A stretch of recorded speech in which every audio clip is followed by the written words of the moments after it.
Today, we're going to tackle one of history's most chilling questions, and we're breaking it all down step by step. You know, it's a question that really never goes away. And to get at it, we're going to look at the incredibly fragile democracy of Germany's Weimar Republic. It's a tragic irony, really. This was a system that actually gave birth to the very dictatorship that would eventually tear it all down and let Adolf Hitler seize absolute power. Okay, so to really understand Hitler's rise, you have to start with the Germany he came back to after World War I. And let me tell you, this was not some proud, victorious nation. It was a country that was completely shattered, reeling from defeat, and just swimming in shock and humiliation. Now, to deal with this massive loss, a really powerful and frankly dangerous lie started to take hold. It was called the stab-in-the-back myth. The story they told themselves was that the German army was never actually defeated in battle. No.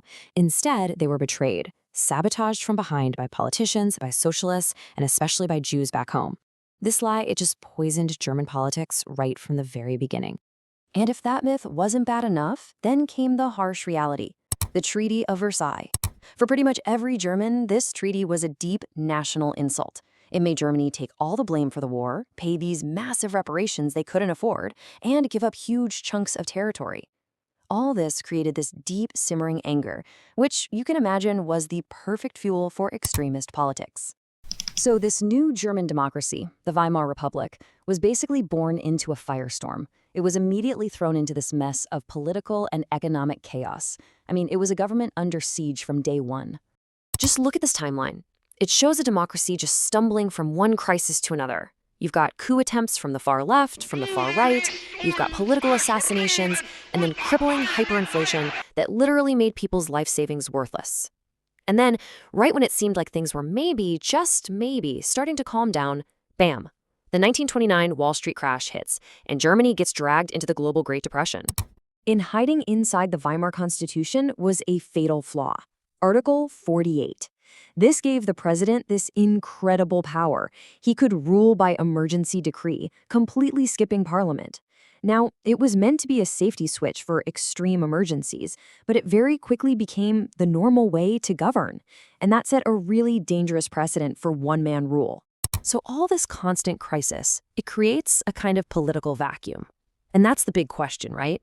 How did one tiny extremist group, the Nazi Party, get so good at exploiting all this chaos? Well, after a failed attempt to overthrow the government in 1923, that's the famous Beer Hall Putsch, Hitler ends up in prison. And in there, he has a big realization. He completely changes his strategy.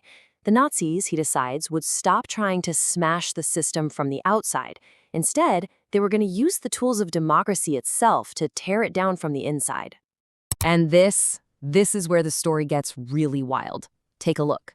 In 1928, the Nazis are a joke, a tiny, irrelevant fringe party getting just 2.6% of the vote. They were complete political outsiders, and honestly, nobody was taking them seriously at all. But now, look at the difference just 2 years later. They rocket from 2.6% to over 18%, becoming the second largest party in the whole country.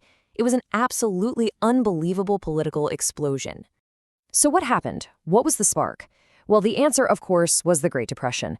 The economic collapse just destroyed people's lives. Millions were out of work, savings were wiped out, and everybody was terrified.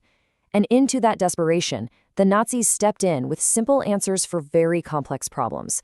They promised jobs, they promised order, they promised to make Germany great again. And that was a powerful message for a country that was on its knees. So, by the summer of 1932, the Nazis are the biggest party in parliament. But, and this is important, they still don't have enough votes to rule by themselves. This leads us to the key question: how did Hitler actually become Chancellor of Germany? And right here, this is the most crucial point to understand. Hitler wasn't elected dictator. He was appointed. You see, the whole political system was gridlocked. So a group of powerful conservative elites, men like Franz von Papen, they made a disastrous mistake. They thought they could use Hitler's popularity for their own goals. They thought they could control him, tame the wild man. So they talked the old president, von Hindenburg, into making Hitler the chancellor. They thought they were the puppeteers pulling the strings. They were so wrong. The second Hitler got his hands on the levers of power, he moved with terrifying speed. He didn't need another violent uprising. He just used the law, the system itself, to systematically take apart the very democracy that had put him in charge. Not even a month after he became chancellor, something happens that gives Hitler the perfect excuse. The Reichstag building, the symbol of German democracy itself, is set on fire. The Nazis immediately scream it was the communists, and within hours, Hitler convinces President Hindenburg to sign the Reichstag fire decree. Using that old constitutional loophole, Article 48, this decree basically wiped out fundamental human rights overnight. Freedom of speech, gone. Freedom of the press, gone. The right to assemble, gone. It was just a hammer blow to democracy. Then, just a few weeks later, comes the final move. With their main opponents, the communists, in jail and other politicians scared for their lives, the German parliament passes the Enabling Act. This law literally gave Hitler and his cabinet the power to make any law they wanted for 4 years, without asking anyone. It was the legal suicide of German democracy. Hitler was now a dictator. After that, the rest was just cleaning up. Trade unions were destroyed. All other political parties were banned. Think about the speed of this. In just 6 months, from his appointment as chancellor to the middle of 1933, Hitler had turned a democracy with many parties into a one-party totalitarian state. The story of the Weimar Republic, it's so much more than just a history lesson. It's a terrifying case study in just how fragile a democracy can be.